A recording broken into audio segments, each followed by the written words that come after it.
नीमच जिले के परदा गांव में शासकीय भूमि पर अतिक्रमणकर्ता द्वारा अवैध कब्जा किए जाने का मामला सामने आया है। महेश पिता नाथूलाल मेघवाल ने कलेक्टर को दिए आवेदन में आरोप लगाया है कि गांव के ही कचरूलाल पिता कनीराम खटीक ने शासकीय भूमि पर तारपेसिंग कर न सिर्फ अवैध कब्जा किया है बल्कि उस पर फसल भी बो दी है। ग्रामीण महेश मेघवाल का आरोप है कि यह भूमि वर्षों से गाँव के पशु चारागाह के रूप में उपयोग होती आ रही है, लेकिन कचरूलाल ने इस पर कब्जा जमा लिया है। चौंकाने वाली बात यह है कि इस मामले में पूर्व में भी जन सुनवाई में शिकायत की गई थी, लेकिन राजस्व अधिकारियों की कथित मिलीभगत के चलते आज तक अतिक्रमणकर्ता के खिलाफ कोई कार्रवाई नहीं की गई। इससे ग्रामीणों में भारी आक्रोश है। महेश मेघवाल ने कलेक्टर से गुहार लगाई है कि इस अवैध कब्जे को तुरंत हटवाया जाए और अतिक्रमणकर्ता के खिलाफ कठोर कानूनी कार्रवाई की जाए। आप आए हैं, क्या समाधान लिया है? गाँव परदा से आया हूँ मैं, मनासा तहसील से।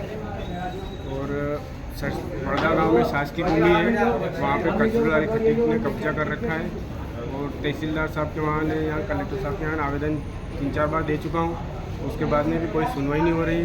तहसीलदार साहब वहाँ आते हैं और जो आवेदन देते हैं उनको ही डराते हैं। इनकी मनमानी चल रही है वहाँ पे। तहसीलदार साहब क्या नाम है तहसीलदार साहब का? जोरावर सिंह जी राजपूत।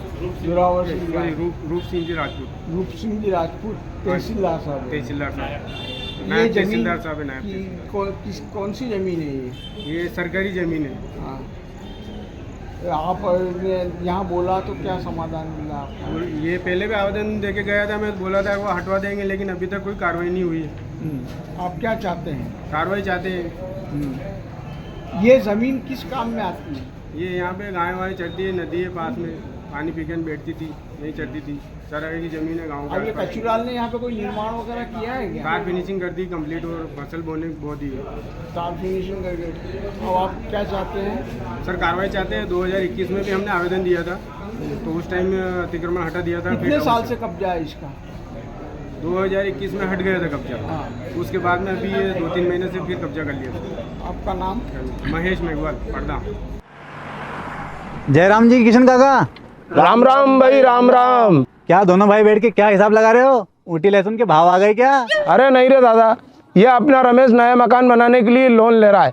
हिसाब किया तो पता चला कि लोन का पैसा तो ईंट और रेती में ही पूरा हो जाएगा। और अभी तो सीमेंट लानी है, सलिया लाना है और तो ठेकेदार को भी पैसे देने हैं। मेरे तो कुछ समझ में ही नहीं आ रहा कि कैसे बनेगा मेरा नया मकान। अरे किशन काका, कहाँ इन रेत सीमेंट और लाल ईंटों के चक्कर में पड़ रहे हो? मेरी बात मानो तो अपने घर को बाबजी एएसी ब्लॉक से बनवाओ। इसमें ना सीमेंट और रेत की जरूरत होती है, ना ही तराई करने की झंझट। और लाल ईंटों के मुकाबले आपका मकान काफी तेजी से बनकर तैयार हो जाएगा। इससे आपके पैसे तो बचेंगे ही, साथ ही मजबूती ऐसी कि सालों साल देखने की जरूरत नहीं। और इससे आप अपना मकान ही नहीं, कुएं और खेत की बाउंड्री वॉल भी बनवा सकते हो, जिससे रोजड़ों की समस्या भी खत्म हो जाएगी। वाह भाई, ये तो कमाल की चीज है। फिर तो मैं अपना घर बाबजी ब्लॉक से ही बनवाऊंगा। और मैं अपने खेत की बाउंड्री वाल। ज्यादा जानकारी के लिए स्क्रीन पर दिए गए नंबर पर अभी कॉल करें। बाबजी एएसी ब्लॉक्स, स्टील से मजबूती।